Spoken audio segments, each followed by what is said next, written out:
Welcome to another edition of Tackle Talk Live. I'm Ranger Dyer Pro Staffer Steve Graff, along with V&M General Manager Kevin Jean, and we have a special guest in studio today. We have Justin Cooper. He's with us with East Texas Guide Service right there off Toledo Bend. And Justin, man, first of all, congratulations on a great finish at Toledo Bend last week. Thank you, sir. I appreciate it. Thanks for having me on the show. Yeah, Kevin, we're going to give some good details, get some good information from Justin. I think GPS coordinates are involved. I didn't bring those, so that I'm sorry. We ain't going to have those. Justin, is required now when you come on this show. Oh, okay. Okay. But you can email those to me. Yeah, I'll send them over after at the a show. later date. So, but anyway, Kevin, we're going to wrap up this event real quick, and we got several other events we're going to talk about. The Elite Series coming up at St. John's River, got that we're going to talk about. Sam Rayburn's always got something going on at Sam Rayburn. So I know we got an ABA in a few weeks, and we got a BFL coming up at Rayburn again pretty quick in 2 weeks. Yeah, and the MLF Bass Pro Tour, the first stop this year, Stage 1 over at Lake Eufaula in Alabama. That'll be starting this week. It'll actually start Friday in the weather conditions they have over there. So we've got a lot of stuff covered today. But right off the bat, you're talking about the FLW, the Toyota Series is what it is called now. Toyota sponsored the event, but man, for the weather conditions they've had, Steve, and everything that the rising water on Toledo and everything. Yep. It really surprised me the waste they turned out. Yeah, and cold water on top of that. I mean, the water temperature, as Justin's going to tell us here in just a minute, exactly what he was dealing with in terms of water temp, because I know at Rayburn the week before is in 60, 61 degree water is what I was fishing in. And Toledo Bend, totally opposite end of the spectrum by the time their tournament rolled around. So, and Justin, I know you was on the water a lot before this event started, and it kind of lead us through your practice. I know, again, Steve said a week and a half, 2 weeks out, the water temps were up around 60, and they dropped down to 53 tournament. Yeah. Just kind of lead us through your practice, and was the fish coming, going, what they were doing? So typical, pre-spawn on Toledo, you can really catch them out offshore, and that was my plan for the tournament.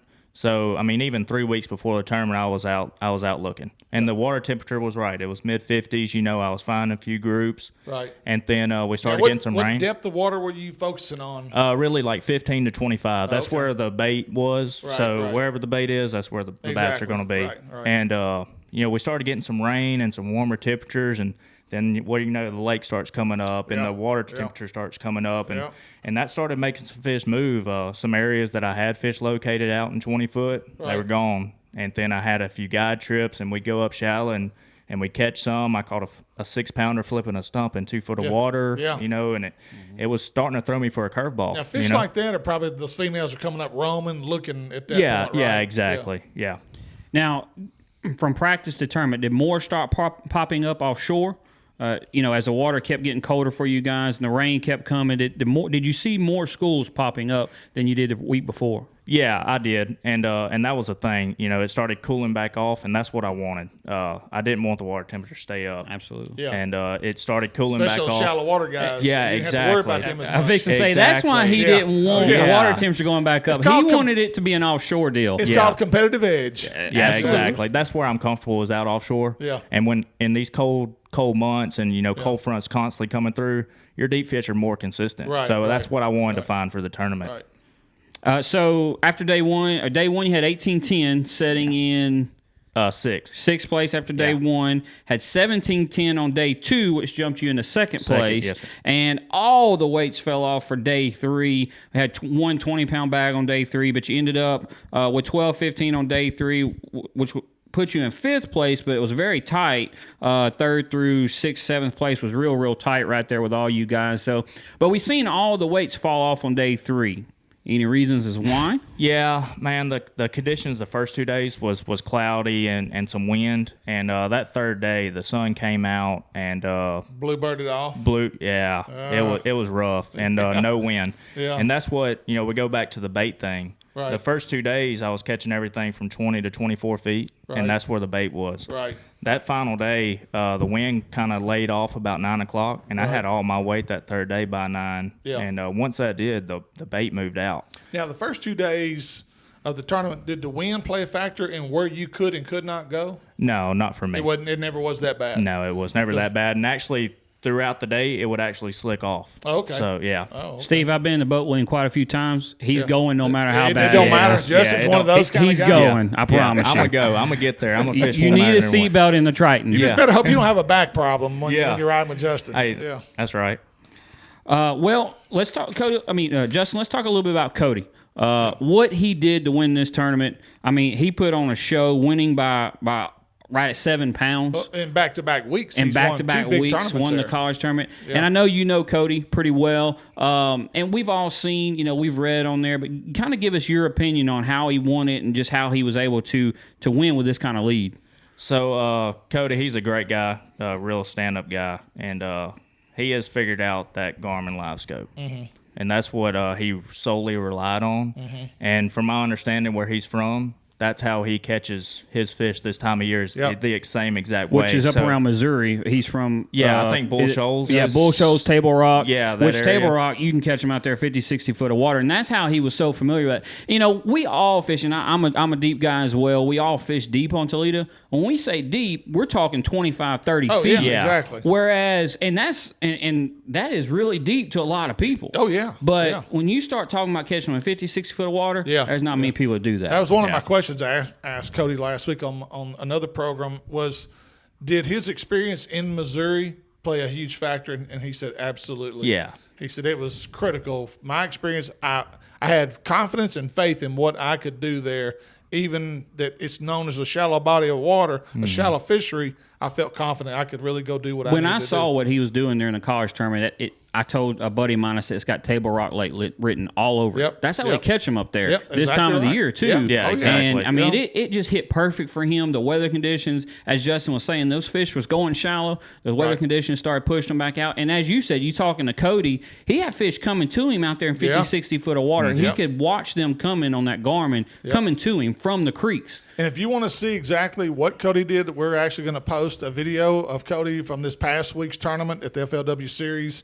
We'll have that posted on Tackle Talk Live, our Facebook page. Make sure you check that out. And make sure you subscribe to our YouTube page as well. Now, what baits? What baits were your biggest players for you, Justin, in this event? So I really did a 1-2 punch. I was dragging a Carolina rig with a V&M Pork Shad 2.0 and Gleason's Candy. That was catching my numbers. But then I started utilizing an underspin. Yeah. And I was throwing the new V&M Wild Shad, which isn't quite released yet. Right. That'll be later. That'll be later. Stay tuned. But that's right.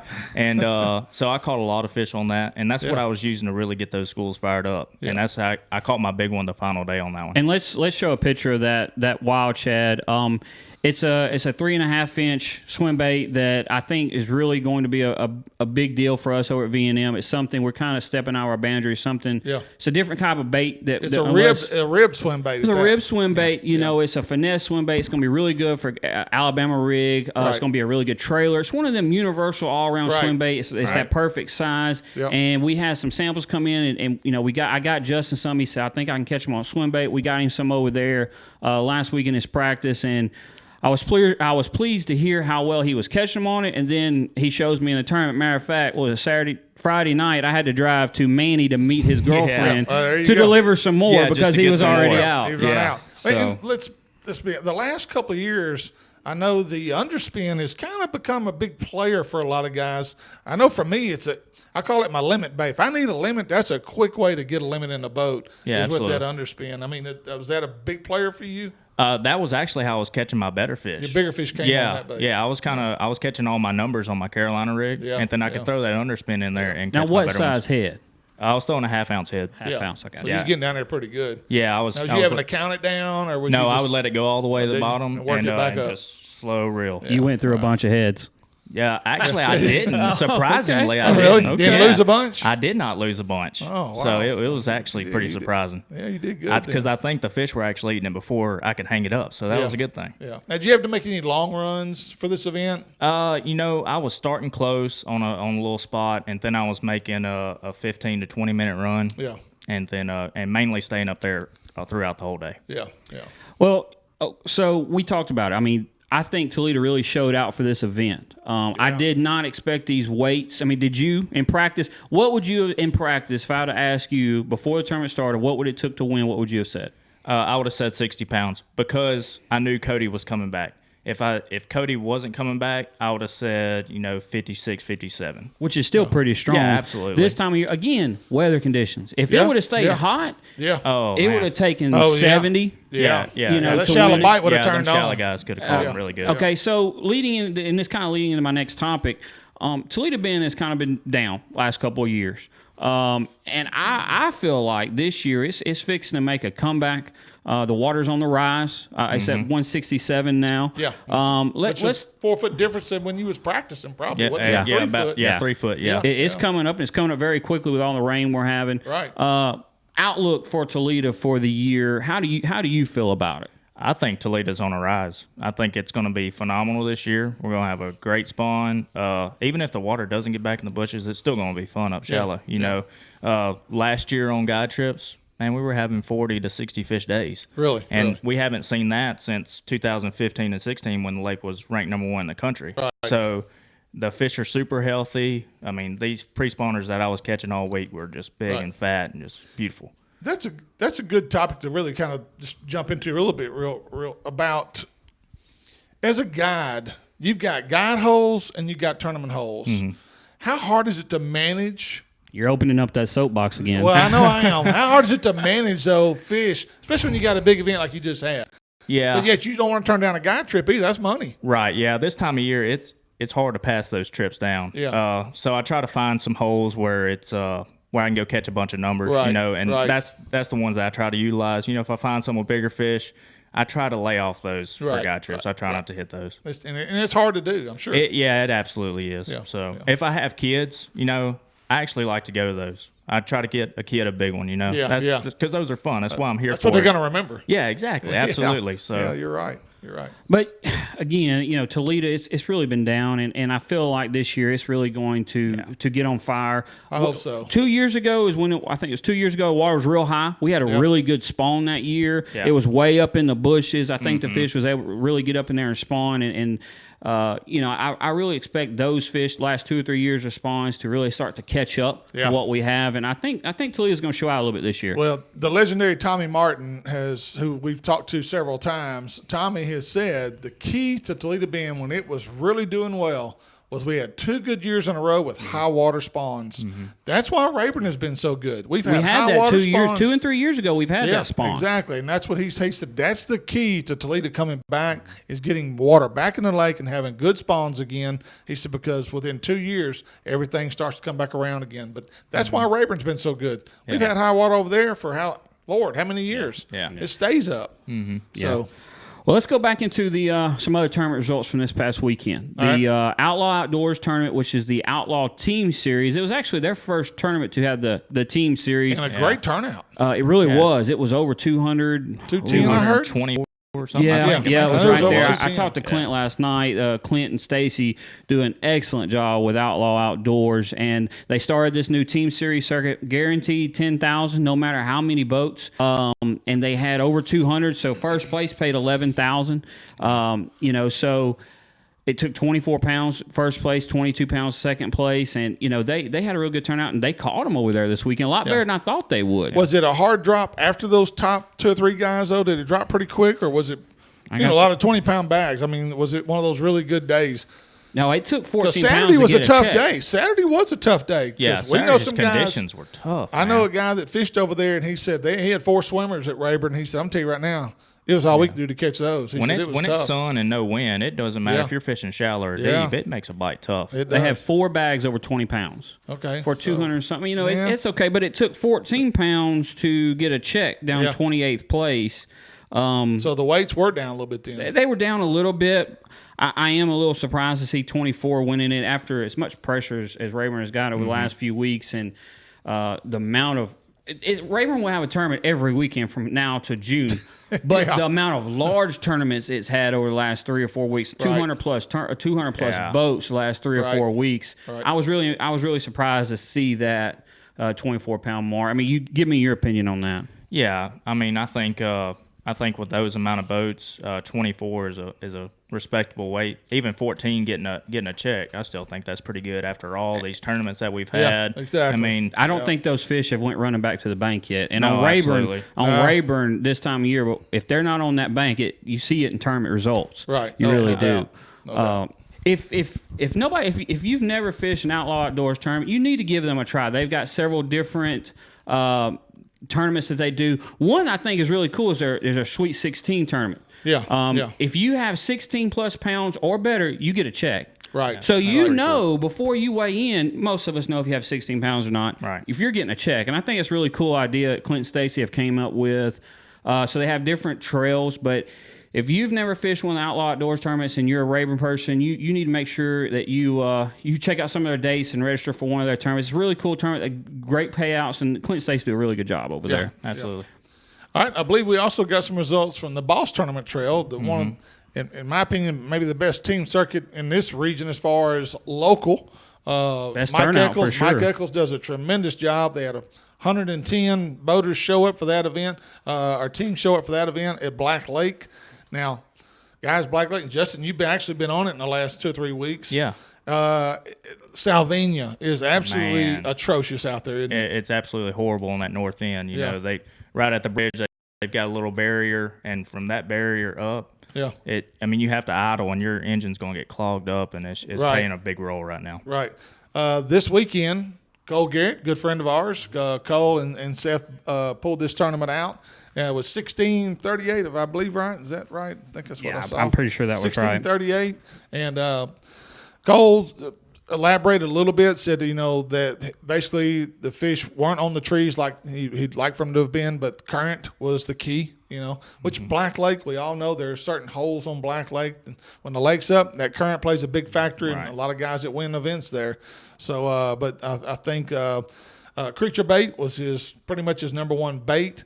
And I had 110 boats in that event, correct? They did have 110 for a tournament. And again, for Boss, that's really good. That's pretty consistent, though. Again, for a local tournament trail, those guys really show up for that Boss tournament trail, and they do a great job. I've always said tournament trails are only as good as the directors, and not because he's a friend of mine, but I just know Mike Eccles does a tremendous job. He's got rules in place. He's not going to bend the rules. He's going to run a tournament the way it's supposed to be run, whether you like it or not, whether it suits you or not. The rules aren't made for you. They're made for a bunch of guys. So Mike will follow the rules and make sure that everybody does what they're supposed to do. And it's just a well-run organization, well-run circuit. So congratulations to Mike on a big turnout for his first one of the year. And I believe, if I'm right, that's Cole's second win in a row. He won didn't he win one? Or he got second. Yeah, they didn't win last before. week. He got a second the weekend before and first this past weekend. So Cole's making and his partner, they're making a little bit of money off Black Lake. Right. Which, in my opinion, Black Lake is a little hidden gem in Louisiana, a lake that don't get fished much. And normally this time of year, I've seen 27, 28-pound bags it takes to win there. Yeah, I was kind of surprised at 16 only winning that thing. Even though the Salvinia is a problem right now, usually this time of year you better have 23, 24 to. Your opinion on that is Black Lake just down, or was it just a bad weekend? I think it's just a bad weekend. Yeah, honestly. Now here's my question: could they fish the bridge? No, could not fish the bridge. But the tournament before, it was off limits as well. Yeah, it was off limits. And Mike took a page from that other director because he's had some complaints about guys getting in there too close to each other. But if you could have fished the bridge, bridge it might would have put not a have 20. taken 16 pounds. It might have taken 20 plus. Exactly. Especially that's a current hole. Yeah, it's right is. there. Yep. I know we all know about it. It's just who's there first, Yep. But it can get a little crowded and get a little hairy around that bridge now. So Mike decided to put it off limits, and I think that was a good call. I do too. I think it's the right call. So, but anyway. But talking about hidden gems here in Louisiana, we talk so much about Toledo Bend and Rayburn, but here in Louisiana, where we're based out of, there's a lot of hidden gem lakes, Black Lake, that this time of year. Now, let's talk about another one that is spitting out some huge weights right now, and that's Caney Lake, just south of Monroe. Yeah. Caney Lake is back, I guess you would say. It's back. In a month, they've had a 12.5 and a 13. Am I correct? Yeah, that's has right. caught off that lake. There was a 5-fish stringer that weighed 30-something pounds. 36 35 pounds plus. last week. Yeah. I mean, look, guys, if you're wanting to get somewhere just to go have a good time and go fishing, I would definitely suggest making it up to Caney Lake. It's west of Monroe, and they are just catching some absolute giants. Obviously, the hydrilla is back. I think that's the key. Yeah, it's coming back. I was there a little bit last year, and there was several creeks and stuff. That it's got good hydrilla in it. That lake, it's a smaller lake, but them fish really group up offshore. And Justin knows more about that lake than I do. I haven't been over there that much. I've been there twice in my life.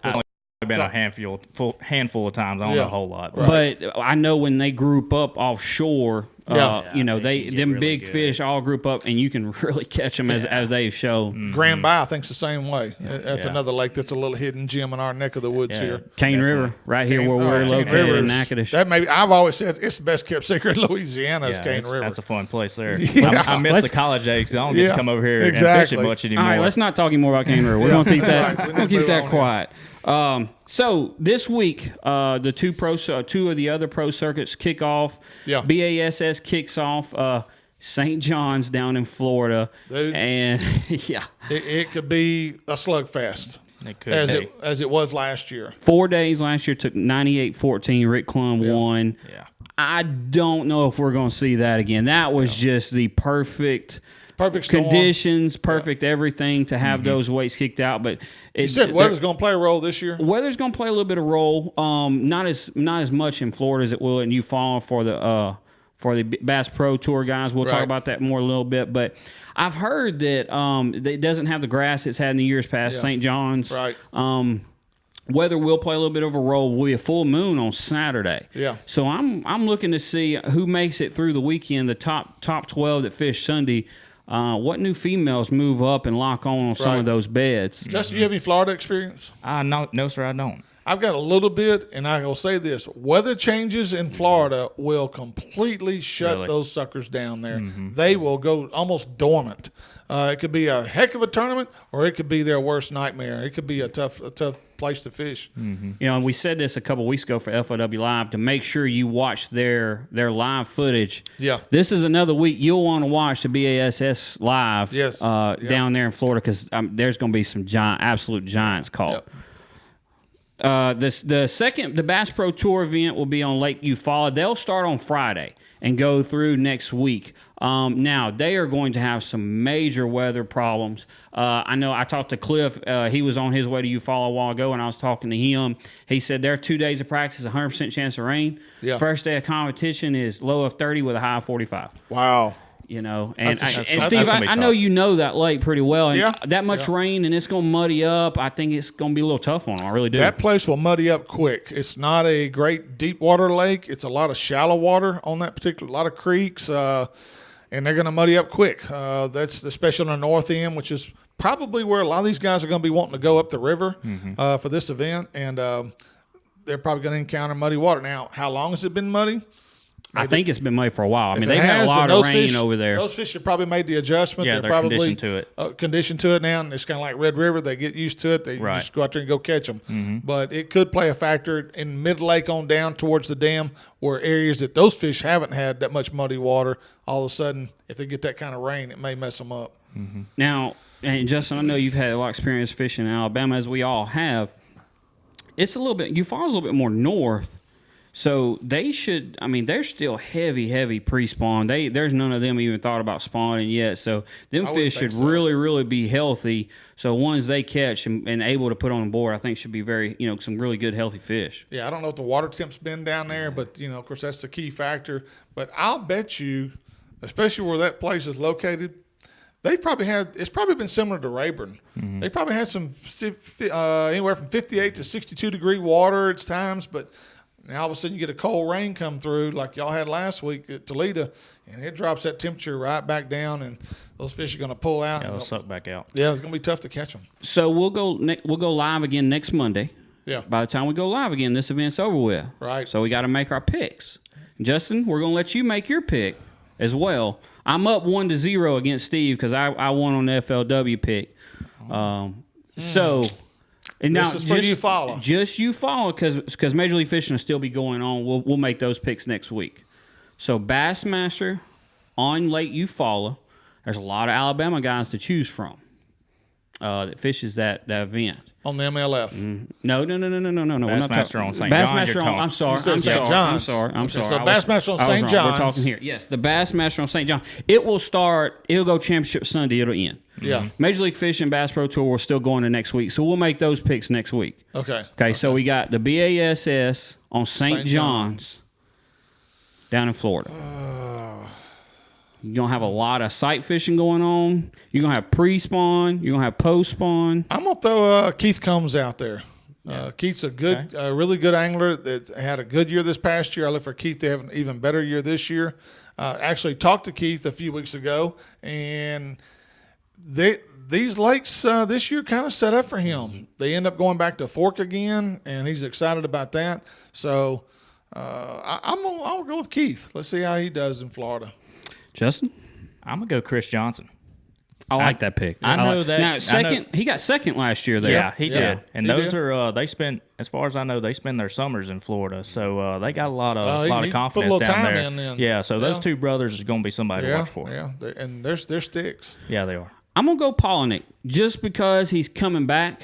You know, I know he's put a lot of time in the off season. He's went Bass Pro Tour. He's coming back to elites.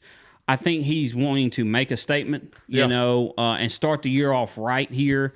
So I really think when he gets his mind right, there's not many in the game better than he is. Right. And I think he's right mentally.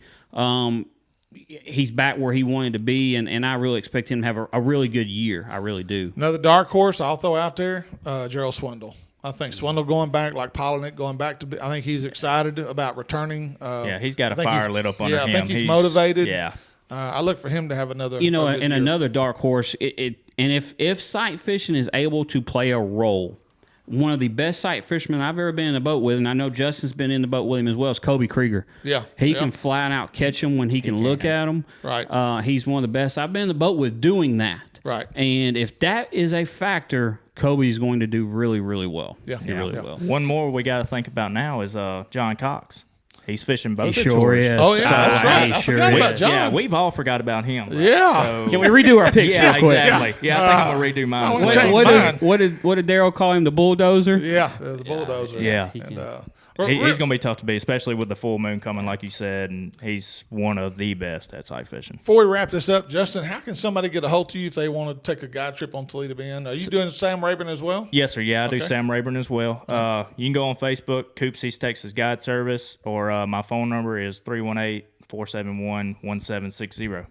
All right. Kevin, is that it? I think that's it for today, Steve. All right. Well, we appreciate you tuning in, and thanks for watching. Spread the word. Again, go to our Facebook page and our YouTube page. Make sure you hit subscribe on our YouTube page, and check us out on Facebook as well. And we'll return more later on with more Tackle Talk Live.